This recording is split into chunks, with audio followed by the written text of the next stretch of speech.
National Fire Service, the Ghana National Fire Service recorded 1,539 fire outbreaks in the first quarter of the year. The Greater Accra region recorded the highest fire outbreaks of 552.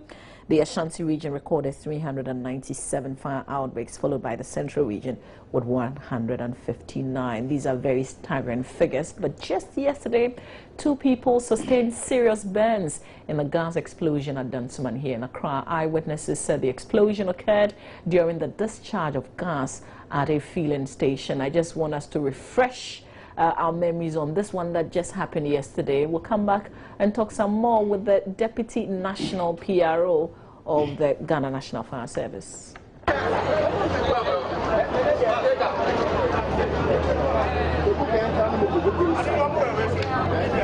We were living here before they were granted the permit to put up this filling station. Every day we are at risk, our lives are in danger. Before you realize, not explosions per se, but you'll be hearing sounds whilst you are in the room. Sometimes you'll be smelling the gas while you are in the room. Now they're giving permits for them to build a petrol filling station. Look around you, residential areas. What are we supposed to do?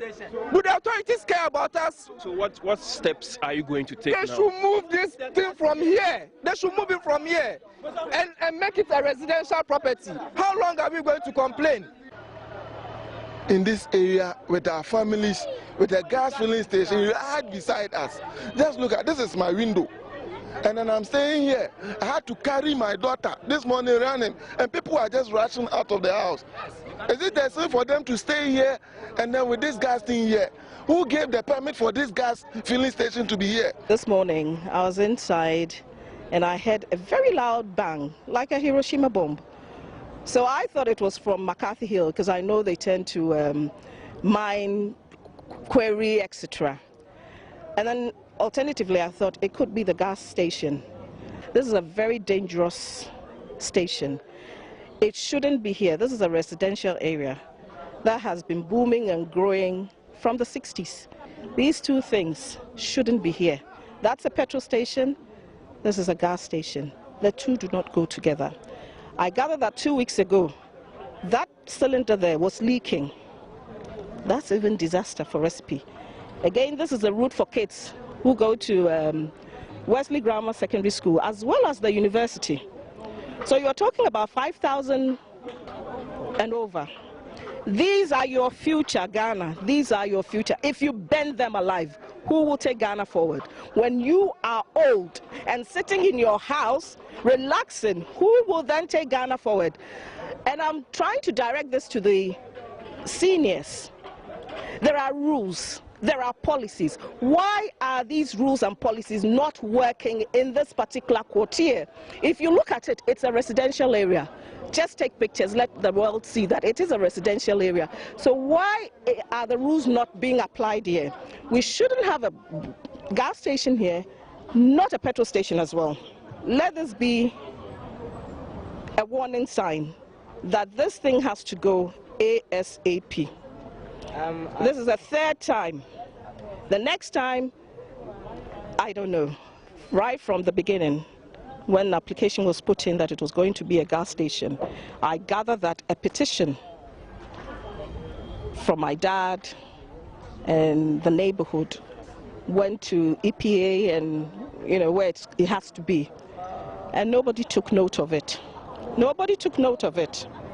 Now, we want people to take note of this. We really want people to take note of this. And in particular, like I've said, I'll repeat myself again, to the leaders, those who are responsible for EPA, fire brigade, police, these are all your responsibilities. This shouldn't be here. It should go ASAP. Key issue residents here are raising is that where the gas filling station is sited, they are raising concerns about the situation. What do you have to say about that as a fire expert? Yes, as a fire expert, siting of gas filling stations, that's not our job. Our job is to save life and property. And it's the job of somebody, an institution, to see to it. Me, for one, when you ask me, I'll say, no, the siting of this filling station is very bad. Look at the houses, surrounded by houses. But it's someone's duty. and the one's duty is to see to it that either they cancel, they make sure that this gas filling station is out of the area. Well, double jeopardy it is for people living within Wesley Grammar here in Dansoman. Now, residents here told me that they've called on EPA. Actually, they've petitioned EPA to do away with this gas filling station behind me, but it has proved nothing. They didn't succeed in that pursuit. Now, as if that wasn't enough, just adjacent is this filling station. That is also, now for one reason or the other, EPA hasn't seen this gas filling station springing up here. And one can only imagine what will happen if it also catches fire. See, I learned this not the first time. I learned this the second time. So if this is the second time, what are the resident people doing? It has happened the first. It has happened the second. The third time, we don't know what will happen. So what are the resident people, what are they doing? They should wake up. We cannot fight for them. Yes. We cannot fight for them, but we will just advise them that if there will be the need be, they should see to the high authorities so that they will know how best they can handle this issue for them.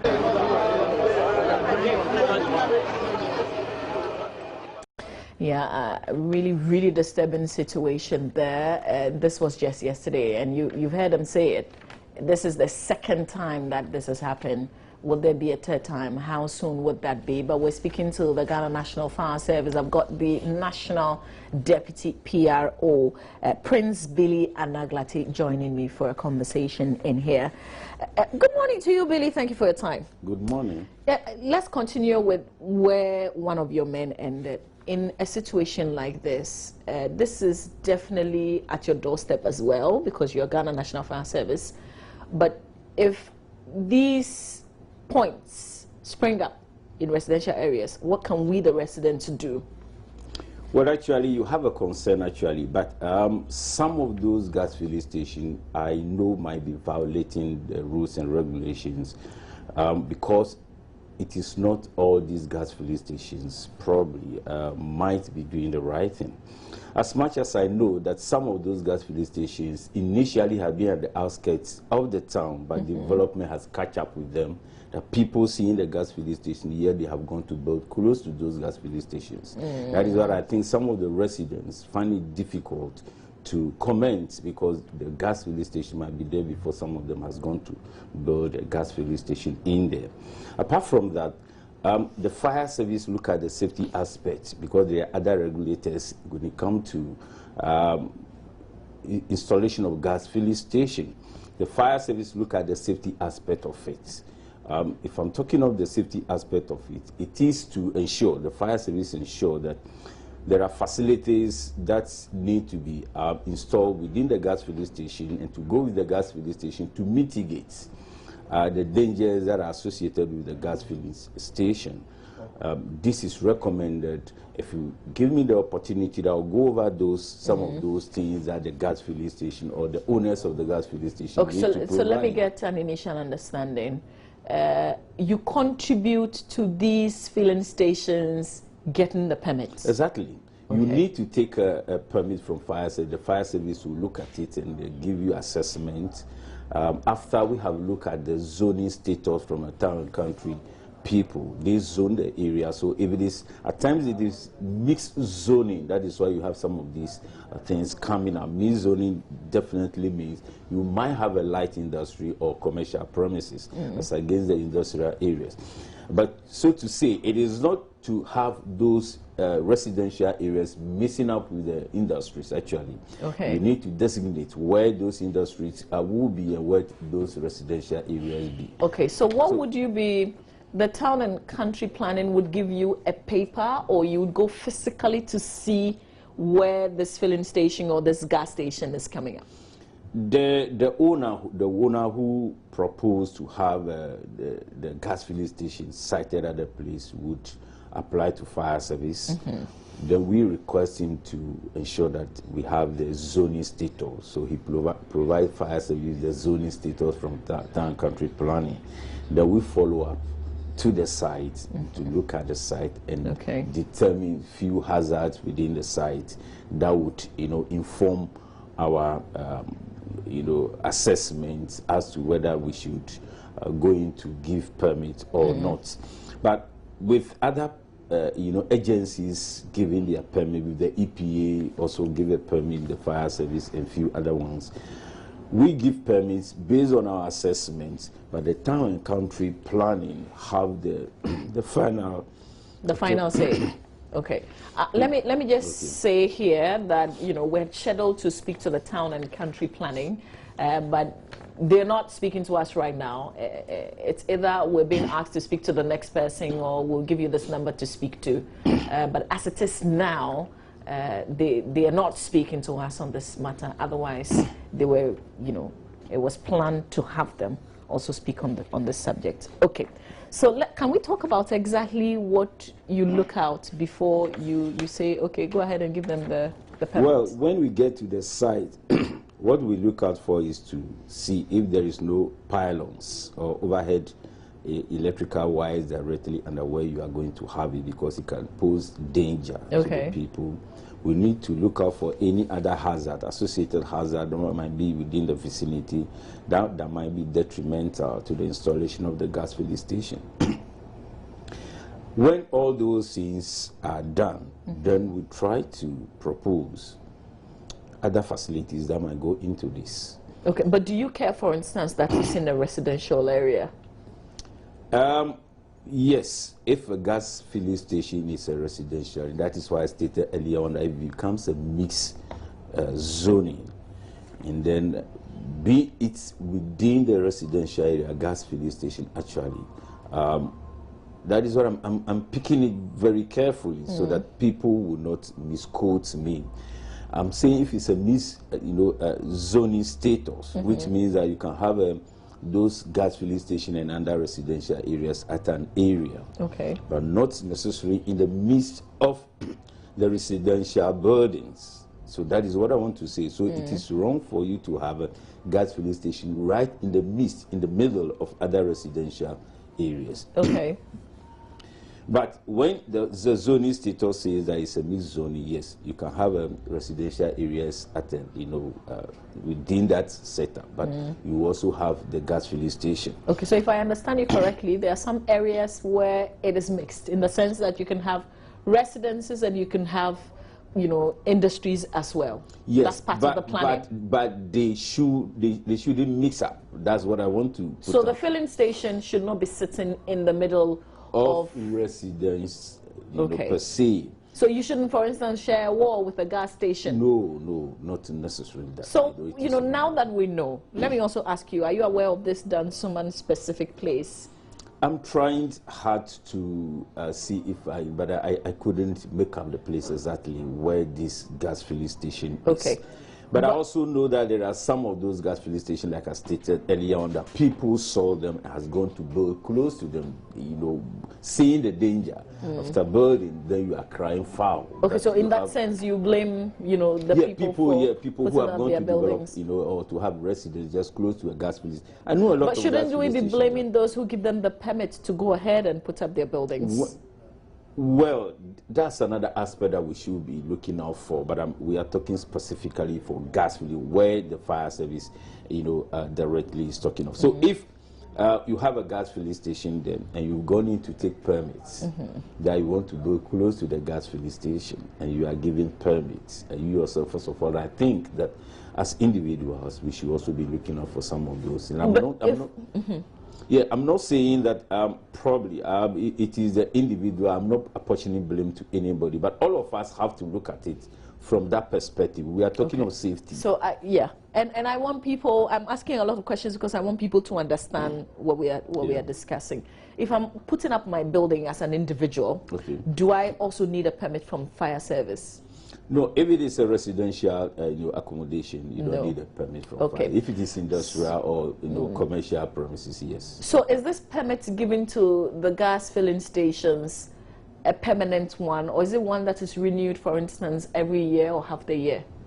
Well, the one from fire service, it is a permanent one. Yes, we have access. What we also do, that is why some time ago we were closing down some of those gas filling stations, is to ensure periodically we also come to assess if you are having those facilities that we were talking of, ensuring that you have gravel or cement on the floor where you are having it to prevent grasses growing within it.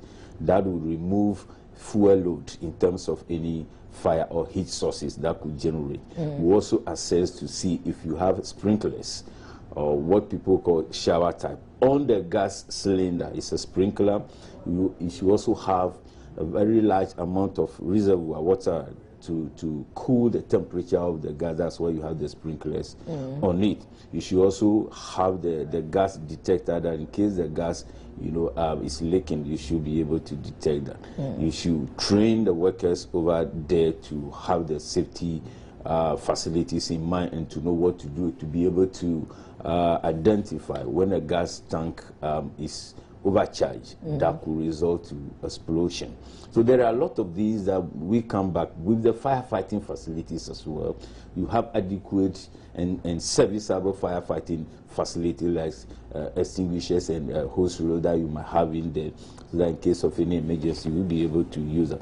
So when you fail to have all these facilities in there, then the fire service has a problem with you. We can close down the premises, of which we've done severally before. Okay, so we may not know the beginning of who built first, but if we take the lady in the playback that we shared, who said when the gas station was coming up, they came up with some petitions, which means the houses were there before the gas station.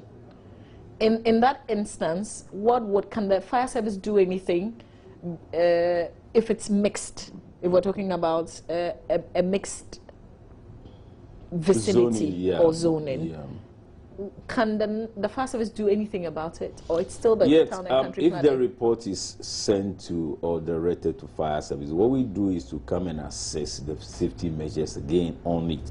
These safety measures reduces the dangers that are associated with the gas leakage or any dangers that are associated with the gas installation. So when we get there and we realize that the safety facilities in there reduces the impacts of any danger with the gas installation there, that the people there do not have probably, or they are not in danger from the gas where the gas is installed.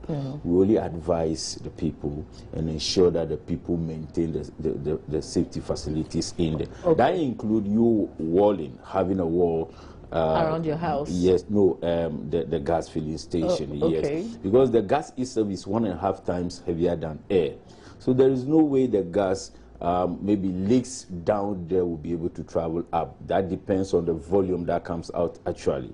So if you are able to reduce and you wall the place, you reduce all other sources of heat. You don't have mechanics working close to the place. You don't have people using fire to sell anything close to the area. Then you have really reduced the dangers that might not necessarily affect the people that are close, unless otherwise that the people maybe wrongly have done something like what happened yesterday. That the situation there could have been prevented if the people were to take some safety precaution.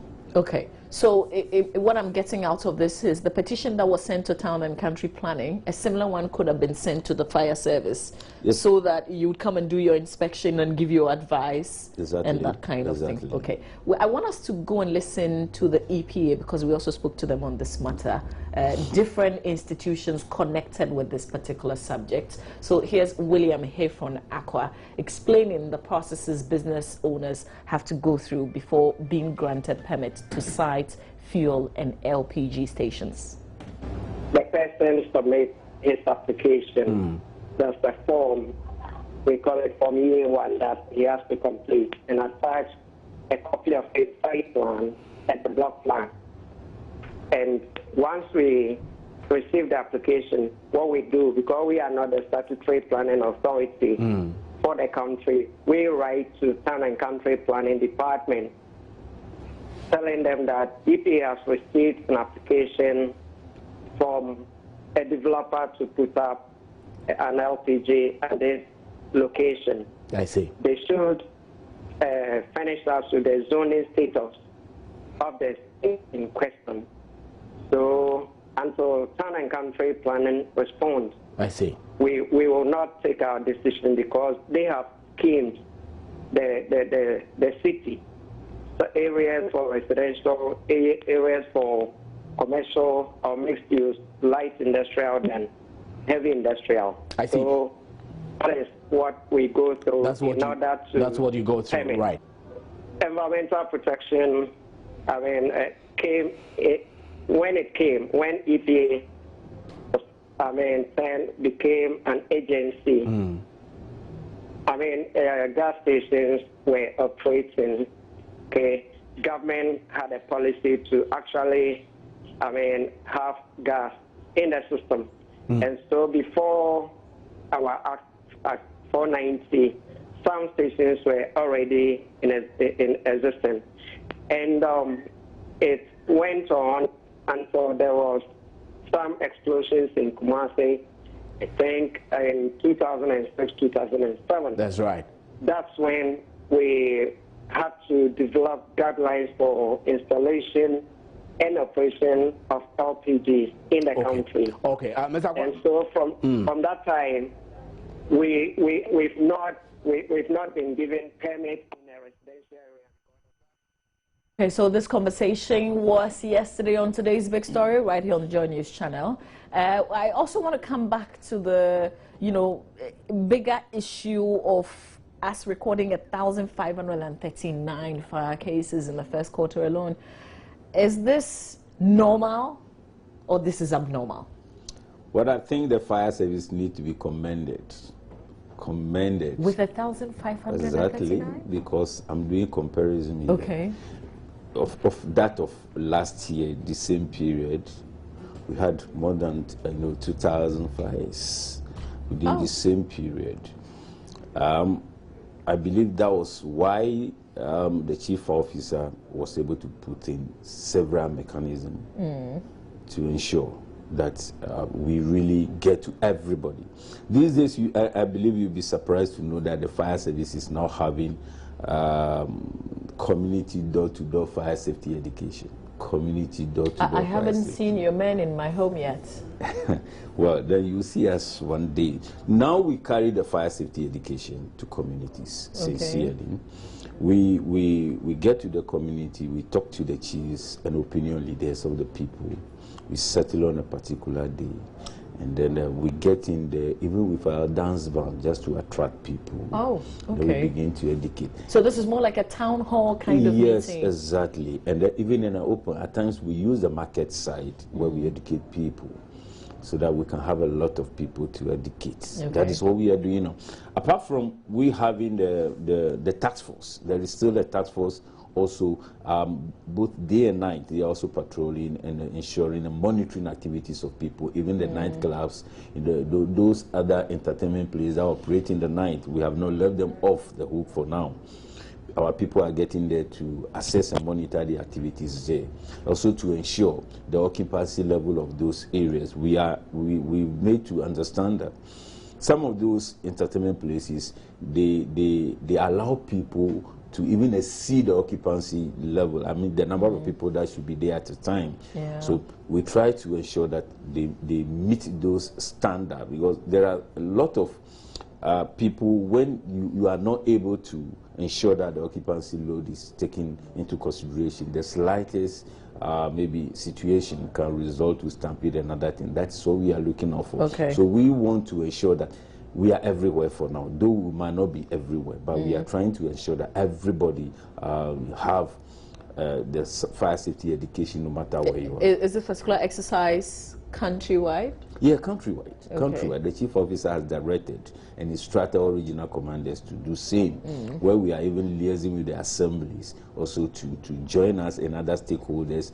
like the electricity company, the water company also. When it comes to fire, prevention of fire safety, it's a shared, responsibility for all other stakeholders, including the individuals who live in their homes and who have their investments as well. Okay. So with the fire statistics that you just mentioned, we believe had it not been for this fire safety education that have been recorded more. Yes. So does it mean, because with the strategy that that you're on now, would it mean that we're recording more domestic issues? Yeah, if you look at exactly, if you look at our fire statistics, it has always been like that and continue to be like that. The categories or the natures of fires, it is the domestic fires that form the highest, and then if you look at the industrial ones, it's rather the lowest. And this is to say because of our LR 1724 fire precaution premises regulation of 2003, which stipulated clearly and ensure and make it mandatory for all these industries or commercial premises to meet specific standards, safety standard, which we are enforcing. But if you come to the domestic areas, actually we are silent over domestic fire safety measures, because the law is silent over it. We can't get into your premises and then punish you for not having fire extinguisher around that. Yeah, we'll come back and continue this conversation. Fortunately for me, I have Gladys Mukwa, who is a planner with the Town and Country Planning Department, joining us on this particular conversation. Hello, good morning to you, madam. Thank you for your time. Good morning. Yeah. So I just want to ask, why are we seeing a lot of filling stations, fuel, gas stations springing up in residential areas? This is very interesting. I think that these are things which have come to, let's say, stay with us. They're things that we need as a people, as there's developments coming up. Hello? I'm saying that these are things that, by the way we are developing, they are becoming part of us, and they are things that we need as we go on in our development. Okay, that's so why we are seeing them springing up in areas that originally will not be. Okay, but my understanding, because I've got the National Deputy PRO of the National Fire Service with me right now, we've also had a conversation with the EPA. The town and planning, town country planning departments, I understand, has the overall say. You can stop any of these if you want to, because you have the final say. So why have you allowed it? Because in some instances, I am pushed to believe that you've allowed it. Well, it's not as if that we have allowed it. Before you put up a filling station or a gas plant, you need a permit. And for us as planning, we are looking at the land use issues. So before you do that, you have to check and be sure that whatever you intend to use your land for is as the master plan says. But like you said earlier, there are areas which have been designated for such activity, others no. You understand? So these things are, like I said, they are coming up in areas where we do not, originally they are not supposed to be, because they are becoming part of us. They are domestic things that we need now. Okay, so can I ask? There are processes that you have to go through. If you are not within a category of the zone that a filling station will be in or a gas plant will be in. So let me ask about the specific Dansuman issue yesterday. Is it one that has come to your attention? No, please, not yet. Okay. So when you realize that a filling station, a gas station has come up in the residential area, as the planner of the town, what would you do? Well, in this instance, with the Dansuman one, I don't know which particular area you are talking about.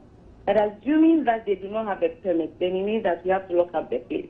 So this is specifically Wesley Grammar, but I'm not sure if you know about this gas station. There's a gas station, and then there's a fuel station as well, and it shares wall with a residence as well. So I'm asking, because you say that you don't know about this specific case, I'm asking in an instance like that, because some of the residents say they petitioned your department, for instance. So what would you do about it when you're notified that this thing is coming up here or this thing has come up?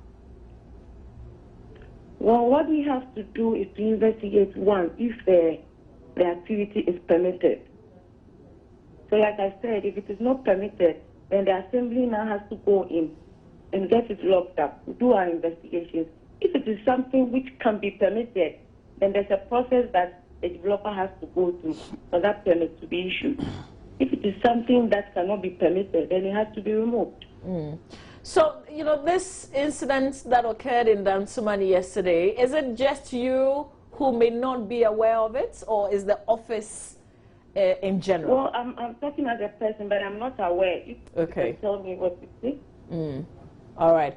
Okay, so Gladys, this is what we're going to do. We would come back to you later on in the day, hopefully by which time you've gathered enough on this particular incident that occurred yesterday in Dansoman.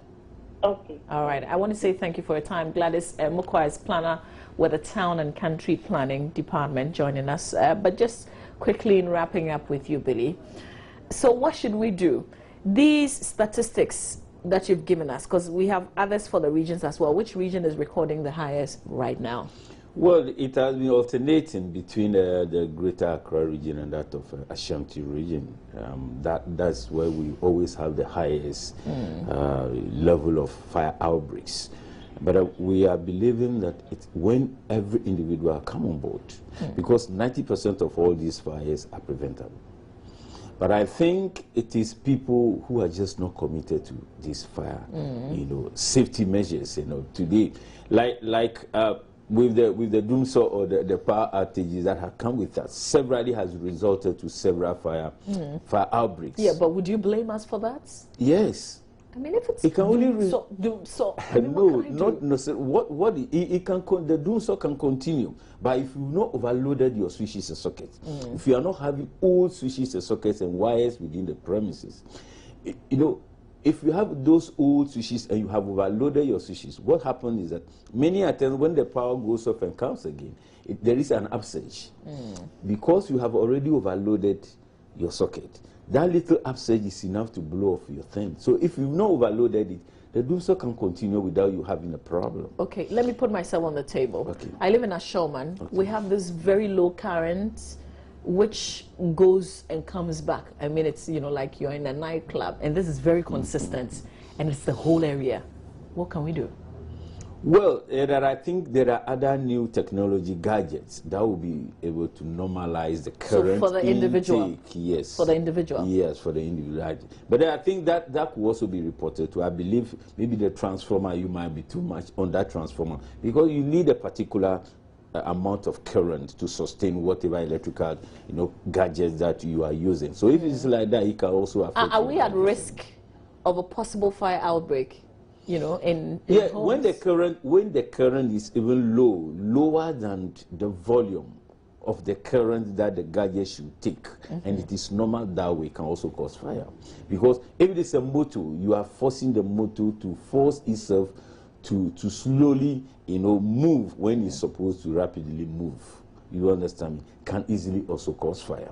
But what I'm saying that if we are talking of the doomsaw causing fire, it is not the doomsaw per se that causes the fire, but because individually, there are times that the power goes off and we fail to turn off all our electrical gadgets.